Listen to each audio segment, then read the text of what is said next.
नमस्कार मित्रों, welcome to the legal files. I am Manmohan Jaswal, serving as an assistant professor in the department of higher education, government of Rajasthan. आज पढ़ेंगे हम article 21 जो India के constitution का सबसे इम्पॉर्टेंट आर्टिकल है। क्यों? क्योंकि ये आर्टिकल हमें जीने का अधिकार देता है और सिर्फ जीने का ही नहीं, डिग्निटी से जीने का अधिकार देता है। आर्टिकल 21 को जब हम पढ़ते हैं तो तीन इंपॉर्टेंट चीजें हैं जिन पे आपको फोकस करना है, जो एग्जाम पॉइंट ऑफ व्यू से इंपॉर्टेंट है और आर्टिकल 21 को समझने के लिए काफी इंपॉर्टेंट है। पहली चीज कि ड्यू प्रोसेस ऑफ लॉ और प्रोसीजर एस्टेब्लिश बाय लॉ में क्या डिफरेंस होता है और इनका मतलब क्या होता है। दूसरा, आर्टिकल 21 की क्या पोजीशन थी मेनका गांधी के केस से पहले और मेनका गांधी के केस के बाद, क्योंकि यही केस हैं जो आर्टिकल 21 में लाइफ और पर्सनल लिबर्टी जो दो वर्ड हैं इसके स्कोप को डिसाइड करता है। ठीक है, तो पोजीशन पढ़नी है मेनका गांधी से पहले की और बाद की। और थर्ड इंपॉर्टेंट चीज हमें क्या पढ़नी है, वो तमाम फंडामेंटल राइट जो आर्टिकल 21 का पार्ट माना जाता है, जिन्हें सुप्रीम कोर्ट ने रिकॉग्नाइज किया है कि वो आर्टिकल 21 का पार्ट है। और आज की क्लास बहुत इंपॉर्टेंट और स्पेशल होने वाली है एग्जाम पॉइंट ऑफ व्यू से और साथ ही आर्टिकल 21 को डीपली समझने के लिए। क्यों? क्योंकि आर्टिकल 21 के अंदर 50 से भी ज्यादा राइट्स हैं जो इसके अंदर छुपे हुए हैं, जो हमें जानना जरूरी है, और साथ में इसके क्या क्या लैंडमार्क केसेस हो सकते हैं। और लगभग इस वीडियो के अंदर 80 प्लस केसेस मैं आपसे डिस्कस करूंगा। और मेरा दावा है YouTube के पूरी हिस्ट्री के अंदर आज तक किसी एक वीडियो के अंदर इतना डीप और डिटेल में इतने सारे फंडामेंटल राइट और उनके लैंडमार्क केसेस जो एग्जाम पॉइंट ऑफ व्यू से, और वही बात, इंडिया का कोई भी एग्जाम देना हमारे इस वीडियो से बाहर एग्जाम में क्वेश्चन नहीं बनता, ये मैं दावा कर सकता हूँ। क्यों? क्योंकि मैं बहुत रिसर्च करके इस वीडियो को बनाता हूँ और आप जब पूरी वीडियो देखोगे तो आप समझ जाएंगे कि कितनी इंपॉर्टेंट क्लास है आज की आर्टिकल 21 पे। आर्टिकल 21 बात करता है प्रोटेक्शन ऑफ लाइफ और पर्सनल लिबर्टी की। इस आर्टिकल के अंदर सिर्फ एक लाइन लिखी है, वो क्या लिखी है? No person shall be deprived of his life and personal liberty except procedure establish by law. तो इस एक लाइन में क्या क्या इंपॉर्टेंट चीजें छिपी है, पहले ये देखो। पर्सन का मतलब क्या होगा, लाइफ और लिबर्टी का मतलब क्या होगा, प्रोसीजर एस्टेब्लिश बाय लॉ का मतलब क्या होगा, इनके स्कोप को हम आगे देखेंगे। एक्चुअल में आर्टिकल 21 की ये जो एक लाइन है इसका मतलब क्या है, तो कोई भी हमारी लाइफ या हमारी पर्सनल लिबर्टी को डिप्राइव नहीं कर सकता, रोक नहीं सकता, except procedure establish by law. तो प्रोसीजर एस्टेब्लिश बाय लॉ के तहत हमारी लाइफ और पर्सनल लिबर्टी को रोका जा सकता है। अब ये प्रोसीजर एस्टेब्लिश बाय लॉ जो है इसका क्या मतलब है वो हमें देखना है, और ये जो पर्सन लिखा है इसका मतलब क्या है। प्रोसीजर एस्टेब्लिश बाय लॉ जो है ये हमने लिया है जापान के कॉन्स्टिट्यूशन से। ये जो पर्सन लिखा है इसका मतलब citizen, non citizen, foreigner, refugee, asylum Sikar, prisoner, under trial, accused, transgender, ये सारे के सारे इंक्लूड माने जाएंगे और ये आर्टिकल 21 का बेनिफिट ले सकते हैं। आर्टिकल 21 इन सभी पे अप्लाई होता है। अब बात करते हैं प्रोसीजर एस्टेब्लिश बाय लॉ। तो प्रोसीजर एस्टेब्लिश बाय लॉ का मतलब हम जो देख रहे हैं अभी इस सिचुएशन में, ये हम देख रहे हैं 1950 के टाइम का।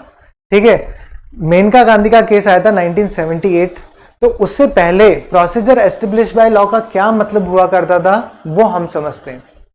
प्रोसीजर एस्टेब्लिश बाय लॉ का मतलब ये, अगर कोई लॉ एग्जिस्ट करता है जो प्रेस्क्राइब करता है कि आपकी लाइफ और पर्सनल लिबर्टी को किस तरह से डिप्राइव किया जाएगा, और अगर वो प्रोसीजर प्रॉपर्ली फॉलो किया गया है तो वो लॉ वैलिड माना जाएगा। अब सुनने में आपको भी सही लग रहा होगा कि अगर प्रोसीजर फॉलो किया है तो फिर वैलिड ही एक्शन है, उसमें तो कोई प्रॉब्लम ही नहीं है। लेकिन उस लॉ को ये बिल्कुल मतलब नहीं है कि वहां पर justness, reasonableness, fairness, principle of natural justice उसमें फॉलो किए गए हैं या नहीं है, उसको कोई मतलब नहीं है। यहां पर सिंपल ये बता रखा है कि हमें उससे कोई मतलब नहीं है कि इसमें रीजनेबिलिटी है या नहीं है, प्रिंसिपल ऑफ नेचुरल जस्टिस इसमें माना गया है या नहीं।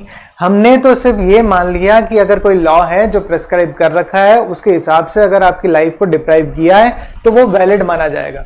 और इस लॉ का जो जुडिशियल रिव्यू का स्कोप है वो भी काफी लिमिटेड और रेस्ट्रिक्टेड है। इसमें जुडिशियल रिव्यू आप सिर्फ किसका कर सकते हो कि क्या कोई लॉ था जिसके अंदर आपको लाइफ और पर्सनल लिबर्टी को डिप्राइव किया गया था, क्या कोई लॉ था जिसके अंदर बता रखा है कि वो प्रोसीजर होना चाहिए और वो प्रोसीजर अगर फॉलो नहीं किया तब आप उसका जुडिशियल रिव्यू करोगे, और अगर प्रोसीजर फॉलो किया है तो अब जुडिशियल रिव्यू का कोई पॉइंट ही नहीं बनता। तो जुडिशियल रिव्यू भी काफी रेस्ट्रिक्टेड था। और ये सारी की सारी बातें जो है हम बात कर रहे हैं ए.के. गोपालन वर्सेस स्टेट ऑफ मद्रास के केस में इस प्रोसीजर एस्टेब्लिश बाय लॉ का मतलब निकाला गया था, इसका इंटरप्रिटेशन किया गया था। अब दूसरा टर्म आता है हमारे पास ड्यू प्रोसेस ऑफ लॉ, तो उसे देखते हैं। ड्यू प्रोसेस ऑफ लॉ, अब ये एक अमेरिकन कॉन्सेप्ट है जो 5th अमेंडमेंट के अंदर यूएस के कॉन्स्टिट्यूशन में इंसर्ट किया गया। इसके अंदर क्या लिखा है कि no person shall be deprived of life और personal liberty except due process of law. हमारे क्या लिखा है, प्रोसीजर एस्टेब्लिश बाय लॉ, और यहां लिखा है ड्यू प्रोसेसर ऑफ लॉ। तो ड्यू प्रोसेस ऑफ लॉ के अंदर ही ड्यू का मतलब क्या है, ड्यू का मतलब है कि वो जो लॉ है और जो प्रोसीजर है वो फेयर होना चाहिए, रीजनेबल होना चाहिए और इसमें नेचुरल जस्टिस के प्रिंसिपल इंक्लूड होने चाहिए। और दूसरा, इसका जो जुडिशियल रिव्यू है वो भी काफी वाइड है, क्योंकि हमारे प्रोसीजर एस्टेब्लिश बाय लॉ के अंदर हम सिर्फ ये देखते हैं कि क्या लॉ है और क्या वो लॉ के अंदर जो प्रोसीजर है उसे फॉलो किया गया है या नहीं। बट यहां ड्यू प्रोसेस ऑफ लॉ के अंदर जुडिशियल रिव्यू सिर्फ यहां तक सीमित नहीं है। यहां पर यह भी देखा जाएगा कि जो प्रोसीजर और लॉ दे रखा है वो फेयर भी है या नहीं है, वो रीजनेबल है या नहीं है, क्या उस लॉ या प्रोसीजर के अंदर नेचुरल जस्टिस के प्रिंसिपल इंक्लूड किए गए हैं या नहीं है। अगर नहीं होगा तो उस लॉ को अनकॉन्स्टिट्यूशनल डिक्लेयर कर दिया जाएगा। अब मैंने यहां पे छोटा सा एक डायग्राम बना रखा है जिसमें दोनों का डिफरेंस लिख रखा है। अब जितना मैंने आपको समझाया है उसमें आप डिफरेंस से आप समझ पाओगे कि प्रोसीजर एस्टेब्लिश बाय लॉ है, ये एक नैरो कॉन्सेप्ट है, ड्यू प्रोसेस है, ये एक वाइड कॉन्सेप्ट है। दूसरा, इसका ओरिजिन हुआ है हमारे कॉन्स्टिट्यूशन के, जापान के कॉन्स्टिट्यूशन में जो आर्टिकल 31 है वहां से हमने इसको बोरो किया हमारे कॉन्स्टिट्यूशन के अंदर, और ये यूएसए के कॉन्स्टिट्यूशन में जो कि 5th अमेंडमेंट से ऐड किया गया था। इसका पर्पस है सिर्फ ये कि क्या लॉ है और उसमें जो प्रोसीजर है इसको फॉलो किया गया है या नहीं, और यहाँ पर वो जो लॉ है वो फेयर है, जस्ट है या रीजनेबल है या नहीं, क्या ये कोई आर्बिट्रेरी लॉ तो नहीं है। और हमारे इंडिया में प्रोसीजर एस्टेब्लिश बाय लॉ जो है आर्टिकल 21 के अंदर है, और ड्यू प्रोसेस ऑफ लॉ जो है वो डायरेक्टली एक्सप्लिसिट नहीं है, लेकिन इसे बाद में जुडिशियल डिसीजन से इसे इवॉल्व किया गया हमारे इंडिया के अंदर भी, वो हम आगे पढ़ेंगे। तो इन शॉर्ट प्रोसीजर जो होगा वो ये देखा जाएगा कि फॉलो किया गया है, लेकिन ड्यू प्रोसेस क्या करेगा, वो लॉ जो है जिसे फॉलो किया जा रहा है वो रीजनेबल है और नेचुरल जस्टिस के प्रिंसिपल्स उसमें इंक्लूड माने जा रहे हैं या नहीं। अगर नहीं तो उस लॉ को अनकॉन्स्टिट्यूशनल कर दिया जाएगा। और हमारे इस प्रोसीजर एस्टेब्लिश बाय लॉ में नेचुरल जस्टिस की कोई भी बात नहीं हो रही थी, ये सारी बात हुई थी ए.के. गोपालन वर्सेस स्टेट ऑफ मद्रास के केस में 1950 के अंदर। अब हम पढ़ेंगे position before Maneka Gandhi case, या कह सकते हैं कि ए.के. गोपालन केस से लेकर मेनका गांधी केस तक 1950 से लेकर 1977 तक क्या फॉलो किया जाता था आर्टिकल 21 के तहत। तो ए.के. गोपालन वर्सेस स्टेट ऑफ मद्रास 1950 के केस में क्या हुआ कि ए.के. गोपालन एक कम्युनिस्ट लीडर थे और काफ़ी फेमस थे। उन्हें क्या किया, प्रिवेंटिव डिटेंशन एक्ट 1950 के तहत उन्हें डिटेन कर लिया। अब उन्होंने रिट पिटीशन फाइल कर दी सुप्रीम कोर्ट के अंदर कि मुझे ये जो डिटेन किया है ये मेरे आर्टिकल 19 का, 21 का और 22 का वायलेशन करता है। तो कोर्ट के सामने 4 क्वेश्चन खड़े हो गए। क्या क्या इश्यूज आए कोर्ट के सामने कि क्या ये प्रिवेंटिव डिटेंशन एक्ट जो है ये क्या वायलेटिव है आर्टिकल 13 का, 19 का और 21 का, क्योंकि आर्टिकल 13 के अंदर लॉ को डिफाइन कर रखा है, और आर्टिकल 19 कैसे वायलेट कर रहा है कि ये जो मूवमेंट है उसको रोक रहा है, और 21 कैसे है कि उसकी जो पर्सनल लिबर्टी है उसको डिप्राइव किया जा रहा है। तो कोर्ट के सामने क्वेश्चन आया कि क्या इन आर्टिकल्स का वायलेशन हो रहा है प्रिवेंटिव डिटेंशन एक्ट के अंदर। दूसरा, क्या आर्टिकल 19, 21 और 22 के अंदर कोई कनेक्शन है या ये एक्सक्लूसिव है, एक्सक्लूसिव मतलब अलग अलग है। तीसरा, ड्यू प्रोसेस ऑफ लॉ जो है, क्या इसे हम प्रोसीजर एस्टेब्लिश बाय लॉ जो हमारे 21 के अंदर लिखा है, क्या उसमें हम इंक्लूड करेंगे या नहीं। और चौथा ये कि क्या कोड किसी भी लॉ की या जैसे प्रिवेंटिव डिटेंशन लॉ की फेयरनेस को और जस्टनेस को चेक कर सकता है या नहीं। तो ये 4 क्वेश्चन कोर्ट के सामने आए और सुप्रीम कोर्ट ने बहुत ही ज़्यादा रेस्ट्रिक्टेड और नैरो स्कोप के साथ जजमेंट दिया और क्या कहा कि ये जो प्रिवेंटिव डिटेंशन एक्ट है ये वैलिड लॉ है। हालांकि कुछ सेक्शन थे उनको अनकॉन्स्टिट्यूशनल डिक्लेयर किया और बाकी ये कहा कि ये लॉ जो है ये वैलिड माना जाएगा। दूसरा, लॉ का मतलब सिर्फ यही होगा कि जो स्टेट के द्वारा लॉ बनाए गए हैं सिर्फ उतना ही इसका मतलब होगा और इसमें नेचुरल जस्टिस के जो प्रिंसिपल है उनकी कोई बात नहीं होगी। और उस वक्त डिसेंटिंग जज थे फैजल अली। इस केस में इस टाइम पे इनको बहुत क्रिटिसाइज किया जा रहा था कि यार फैजल अली साहब आप ऐसे कैसे कह सकते हो कि प्रिंसिपल ऑफ नेचुरल जस्टिस हमारे इसमें 21 में इंक्लूड होंगे, क्योंकि बाकी सब ने तो यही कहा था कि इसमें इंक्लूड नहीं होंगे। लेकिन बाद में फैजल अली को सबसे ज़्यादा याद किया गया क्योंकि मेनका गांधी ने इस केस को ओवर रूल किया था इसलिए। और क्या कहा सुप्रीम कोर्ट ने कि पर्सनल लिबर्टी का मतलब क्या होता है, नथिंग, कुछ नहीं होता, nothing more than liberty of physical body, कि आपकी जो फिजिकल बॉडी है उसको लिबर्टी मिलती है, इतना ही पर्सनल लिबर्टी का मतलब है। मतलब कि आपको किसी लॉ के अंतर्गत अगर अरेस्ट किया है या नहीं, इतना ही पर्सनल लिबर्टी का मतलब है। अगर नहीं किया तो इसका मतलब आपकी पर्सनल लिबर्टी का वायलेशन कर दिया। और कोर्ट ने क्या कहा कि ये जो फंडामेंटल राइट्स हैं आर्टिकल 19, 21 और 22 ये सेपरेट हैं, म्यूचुअली एक्सक्लूसिव है, इनका आपस में कोई कनेक्शन नहीं है। और क्या कहा कि due process of law is not included in procedure establish by law, कि हमारा जो प्रोसीजर एस्टेब्लिश बाय लॉ है इसमें ड्यू प्रोसेस ऑफ लॉ की इंक्लूजन हम नहीं करेंगे, क्योंकि वहां पर तो नेचुरल जस्टिस और जस्टिस और फेयरनेस की बात करते हैं, हमारे इसमें तो फेयरनेस, नेचुरल जस्टिस इस तरह की बातें है ही नहीं। और अगर कोई भी लॉ है जो लेजिस्लेचर ने इनेक्ट किया है तो हम उसकी जस्टनेस का, उसकी रीजनेबलनेस का, उसमें नेचुरल जस्टिस है या नहीं है उसे हम क्वेश्चन नहीं करेंगे, क्योंकि है ये हमारे आउट ऑफ पावर है, हम उसका जुडिशियल रिव्यू नहीं करेंगे। ये सारी बातें AK गोपालन के केस में सुप्रीम कोर्ट ने कही। अब इन सारी बातों को अच्छे से याद रखना, क्योंकि अब जब हम मेनका गांधी का केस पढ़ेंगे तो अब इन बातों को चेंज कर दिया है, ओवर रूल कर दिया है। ये बात हम सिर्फ 1950 के टाइम की कर रहे हैं जब इस केस को डिस्कस किया गया था। अब आर्टिकल 21 में जो लाइफ और पर्सनल लिबर्टी है इसके मतलब कुछ और होंगे, इसलिए हम पोजिशन पढ़ते हैं, पोजिशन बिफोर और आफ्टर मेनका गांधी केस। अब हम देखते हैं Maneka Gandhi versus union of India 1978। इस केस में आर्टिकल 21 का पूरा इंटरप्रिटेशन चेंज हो गया था। इस केस के क्या फैक्ट थे तो ये देखो पहले कि मेनका गांधी को पासपोर्ट इश्यू किया अंडर पासपोर्ट एक्ट 1967 और 2 जुलाई 1977 को गवर्नमेंट ऑफ इंडिया ने क्या किया, इनके पासपोर्ट को सीज कर लिया, इंपाउंड कर लिया, जब्त कर लिया। अब जब इंपाउंड किया तब उनको रीजन भी नहीं बताया कि आपके किस कारण की वजह से आपके पासपोर्ट को हम सीज कर रहे हैं, सिर्फ इतना सा लिख के वो पीछे हट गए। क्या लिखा कि हमने पब्लिक इंटरेस्ट में आपके पासपोर्ट को सीज किया है। फिर सुप्रीम कोर्ट में मेनका गांधी ने रिट पिटीशन फाइल की कि इस तरह के एक्शन की वजह से मेरे फंडामेंटल राइट का वायलेशन हुआ है। कौन कौन से फंडामेंटल राइट? आर्टिकल 14 जिसमें स्टेट का आर्बिट्ररी एक्शन है जो मेरे 14 के वायलेशन को दिखाता है। दूसरा, आर्टिकल 19 का वायलेशन हो रहा है। आर्टिकल 19 का कैसे कि इसके अंदर freedom of speech and expression के अंदर फ्रीडम ऑफ मूवमेंट का भी अधिकार है। और तीसरा, आर्टिकल 21 के तहत मेरी पर्सनल लिबर्टी को डिप्राइव किया गया है। तो कोर्ट के सामने 5 इश्यूज आए मेन जिसमें सुप्रीम कोर्ट ने आंसर किया। 5 इश्यूज क्या क्या हैं? तो पहला है कि जो ये पासपोर्ट इंपाउंड किया गया था इससे क्या फंडामेंटल राइट का वायलेशन हो रहा है या नहीं। दूसरा, क्या राइट टू ट्रेवल करना भी पर्सनल लिबर्टी का पार्ट है या नहीं है। तीसरा, प्रोसीजर एस्टेब्लिश बाय लॉ के अंदर जो भी प्रोसीजर फॉलो किया गया है वो प्रोसीजर फेयर और रीजनेबल है या नहीं है।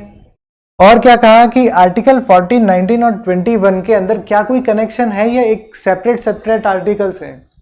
और क्या ये इंपाउंडिंग ऑर्डर है जिसके तहत पासपोर्ट को सीज किया गया है? क्या ये इंपाउंडिंग ऑर्डर नेचुरल जस्टिस का वायलेशन कर रहे हैं या नहीं?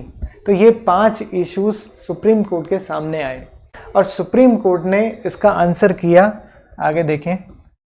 और इस केस के अंदर 7 जजेस की बेंच ने पर्सनल लिबर्टी का स्कोप इतना वाइडली इंटरप्रेट किया, इतना ज़्यादा एक्सपेंड कर दिया, और ये जो AK गोपालन के अंदर जो नैरो इंटरप्रिटेशन था उसे ओवररूल्ड कर दिया। और सुप्रीम कोर्ट ने क्या क्या कहा, बहुत बहुत इंपॉर्टेंट बातें हैं, ध्यान से देखना।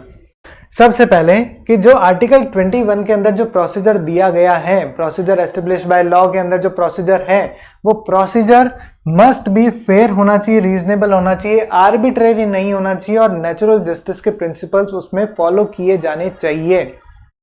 दूसरी इंपॉर्टेंट बात कि राइट टू लाइफ को डिफाइन करते हुए ये कहा कि right to life not just physical existence but it is the right to live with human dignity. कि आर्टिकल 21 हमारा सिर्फ फिजिकल एग्जिस्टेंस नहीं है, ये हमें जीने का अधिकार देता है, और वो भी डिग्निटी के साथ जीने का अधिकार देता है। तीसरी बात क्या कही कि कोर्ट ने ये कहा कि ये जो प्रोसीजर एस्टेब्लिश बाय लॉ जो है, जो हमारे 21 के अंदर लिखा है, ये सेटिस्फाई करेंगे किसे? ड्यू प्रोसेस ऑफ लॉ के अंदर जो बातें लिखी गई थी उसे भी। ड्यू प्रोसेस ऑफ लॉ के अंदर क्या था कि वो जो लॉ है और जो प्रोसीजर फॉलो किया जाना है वो फेयर होना चाहिए, रीजनेबल होना चाहिए, नेचुरल जस्टिस के प्रिंसिपल्स को फॉलो किया जाना चाहिए। तो ये कहा कि procedure establish by law due process of law की रिक्वायरमेंट को भी फॉलो करेगा। और लास्ट, कोर्ट ने यह कहा कि जब भी कोई पासपोर्ट को इंपाउंड किया जाएगा वो सब्जेक्ट टू फंडामेंटल राइट किया जाएगा। मतलब फंडामेंटल राइट को ध्यान में रखते हुए आप जो पासपोर्ट है उसको इंपाउंड करोगे और उसका जुडिशियल रिव्यू भी होगा। और क्या कहा कि right to travel abroad is a part of personal liberty under article 21। बहुत इंपॉर्टेंट बात है। और सुप्रीम कोर्ट ने क्या कहा कि आर्टिकल 21 के अंदर 3 रिक्वायरमेंट है। पहले क्या 2 रिक्वायरमेंट होती थी कि क्या कोई लॉ है जिसके तहत आपकी पर्सनल लिबर्टी को डिप्राइव किया गया है, क्या उस लॉ के अंदर जो प्रोसीजर है उसे फॉलो किया गया है या नहीं। अब ये बातें नहीं होगी। अब आर्टिकल 21 में 3 इंपॉर्टेंट बातें रहेगी अगर इसे फॉलो करना है कि there must be a valid law. पहली बात तो वैलिड लॉ होना चाहिए। दूसरा, उसमें जो प्रोसीजर बता रखा है वो फेयर होना चाहिए और रीजनेबल होना चाहिए। और तीसरी बात कि जो वो लॉ होगा वो आर्टिकल 14 और 19 की जो रिक्वायरमेंट है वो भी फॉलो करेगा। तो आर्टिकल 21 में जो भी लॉ बना रहे हो आप आर्टिकल 14 और 19 की रिक्वायरमेंट को फॉलो करके उसके अंदर जो प्रोसीजर बता रहे हो, आर्टिकल 14 और 19 की जो शर्तें हैं वो भी इसमें फॉलो हो जानी चाहिए।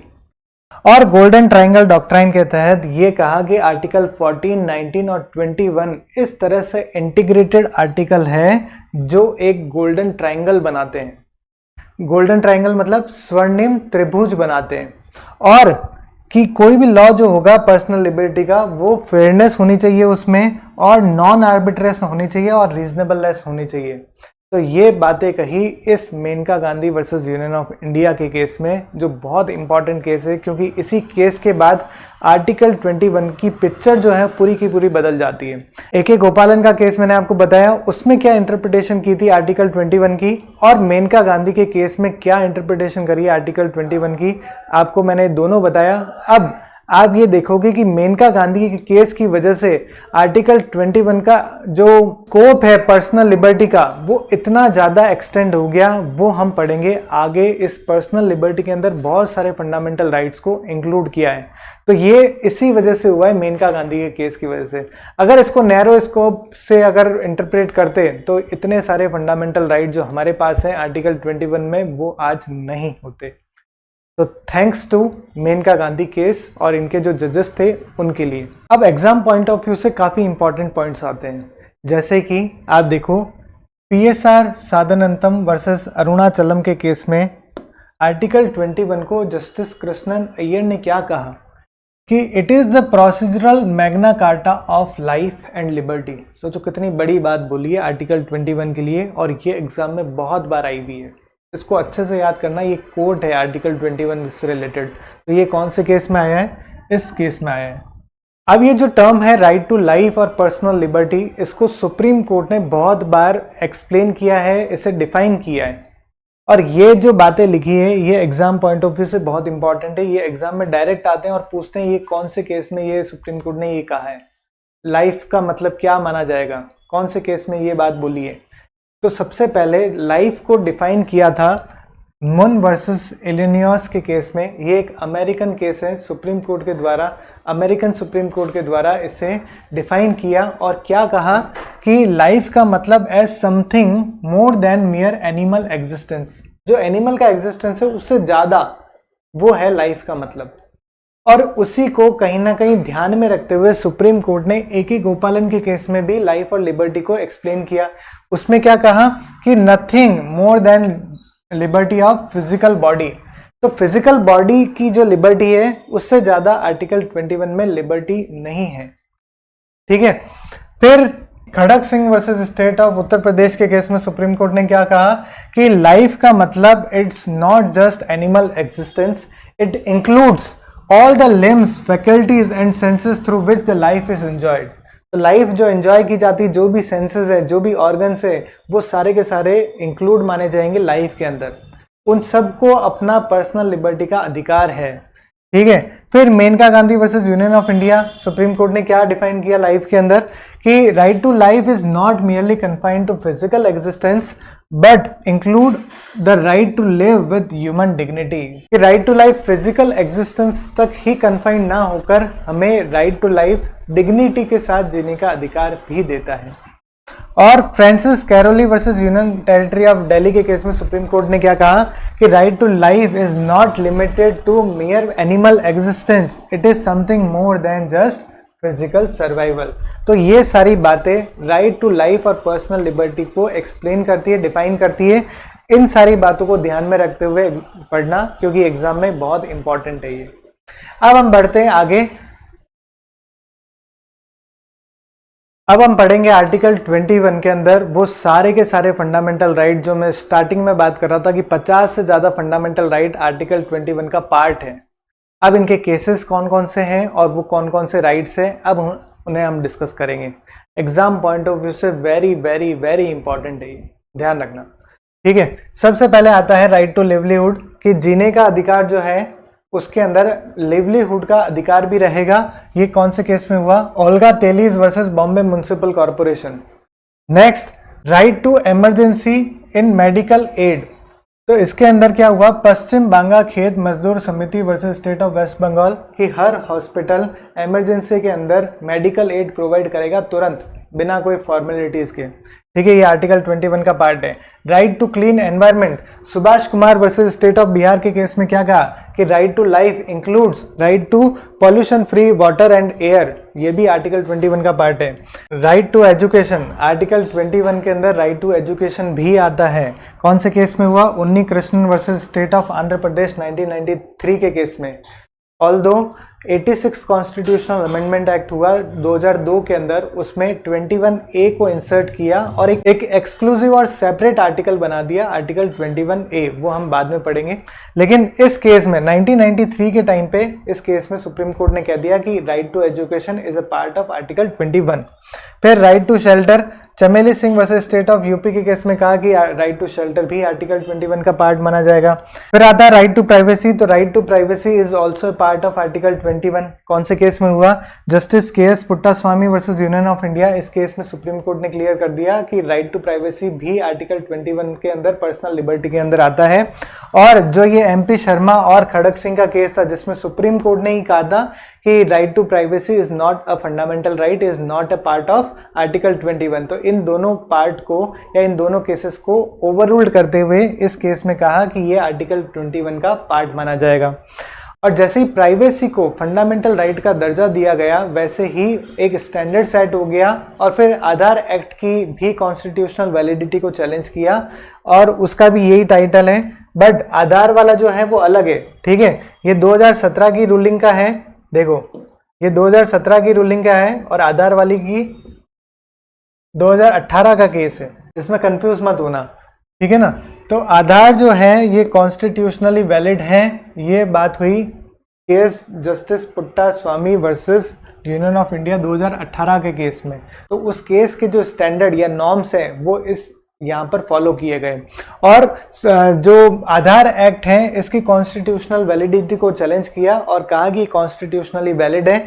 हालांकि कुछ प्रोविजन है उसे उन्होंने हटा दिया था, उन्हें अनकॉन्स्टिट्यूशनल किया था, बाकी एक्ट जो था वो वैलिड था। जैसे कि मैंडेटरी था कि आपके आधार कार्ड को बैंक अकाउंट से और आपके मोबाइल नंबर से लिंक करना चाहिए, तो ये जो मैंडेटरी कंडीशन थी ये अनकॉन्स्टिट्यूशनल कर दी। कौन से केस से? इस केस से जो कि 2018 में डिसाइड हुआ था। अब आगे की केस देखो, राइट टू डाई। तो Gian Kaur versus state of Punjab के अंदर सुप्रीम कोर्ट ने कहा कि राइट टू लाइफ के अंदर राइट टू डाई इंक्लूड नहीं होता है। और क्या कहा? Right to die with dignity, जो एक पैसिव यूथनेशिया का केस है। देखो ज्ञान कौर वाले केस में क्या कहा था? Right to die does not include right to die.